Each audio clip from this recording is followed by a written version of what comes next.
Hello, my name is Florian Kretz. I'm the CEO, founder and owner of Precise Vision Augenärzte in Germany, and I'm happy to talk to you about presbyopia. Have we answered all questions? The Enova Maestro.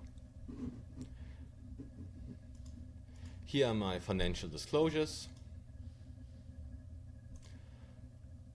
What do we want in presbyopia correcting IOLs? We want no compromise for far vision, good intermediate vision, good near vision, no halos or glare, no loss in contrast sensitivity, no light loss, long-term stability. It's called the eierlegende Wollmilchsau in Germany, but sadly we only have compromise available. If we look at the ESCRS survey, for example, what are the biggest concerns towards presbyopia correcting IOL procedures? 58% is cost to patients, 53% is concern over nighttime quality of vision, and 39% of surgeons still are worried about loss of contrast visual acuity. If we go a bit deeper into it and check what are we actually implanting from presbyopia correction, you can see the majority is still trifocal IOLs, reaching over the last years between 40 to around 48%. But we have an increasing group with extended depths of focus IOLs, and we have the new so-called enhanced monofocals where we have to see where it goes. If we look at the cost is has to do with value, and value is the benefits against costs. So in our example, spectacle independency versus a price plus compromises. The benefits are the range of focus in presbyopia correction and the gain in quality of life. The compromises is maybe loss of quality of vision and residual spectacle independency. But how can we increase the value? We can increase spectacle independency, reduce the price, reduce the compromise. Nighttime quality of vision. You can see here the average functional significant visual aberrations of different presbyopia IOLs, and we are in a range under 6%. So is that really a reason why patients should not get a presbyopia correction? I don't think so.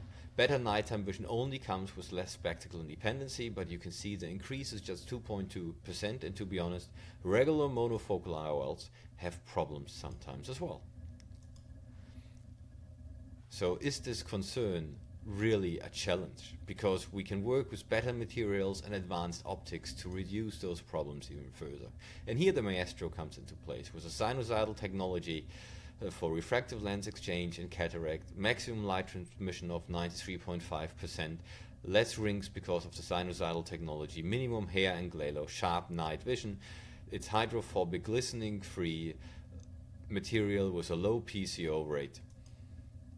A very advanced optic. The material is absolutely glistening free. That has been proven by the University of Utah, where it was actually compared to the Microsoft IQ and Technis and had better values for glistenings. The configuration of the C-loop haptics and the optics make it very easy for the lens not to tilt or not decentrate, even with capsular shrinkage or in smaller capsular bags. It's very easy to be injected through the preloader because of the TG.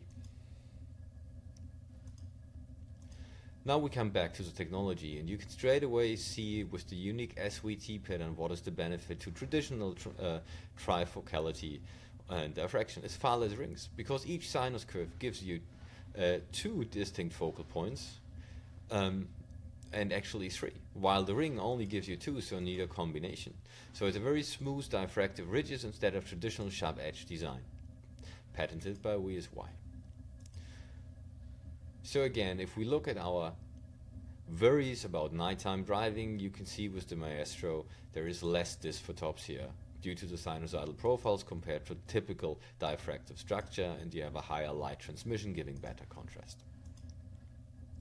This can also be seen in the point spread function here, where you can see a clearer image with the Maestro compared to the Panoptix and the Fine Vision. Also in the USAF targets you can see a sharper image and more use of light in the 3mm aperture in all three distant focuses. If you look at the AMTF results, you can also see that especially in intermediate the performance is slightly better compared to other competitors. Light distribution, it's very equally distributed for the Maestro. So mainly it goes to the far point, but still intermediate and near have a very similar quantity giving a large range of focus even under low light conditions. The intermediate spot is placed at around 80 centimeters and 40 centimeters, which gives you really good far, intermediate and near vision. And you can see here an implantation video of the Maestro. It's a preloaded system, hydrophobic. I don't put any OVD in the anterior chamber, just the irrigation port. The lens comes out very smoothly and very easily, gets delivered in the capsular bag. It unfolds straight away. You can see the remnants of the APMC from the loading of the IOL. It unfolds, you place it, and basically you are done with your surgery. So it's very straightforward and very easy. There's some good results in the literature here of 86 patients, 86 eyes of 47 patients from 4 different centers. You can see here the age group, very normal, 43 to 76. And you can see the results with a visual acuity very close to 0 and a very good refraction in between -2 + 0.5. So thank you very much for your kind attention.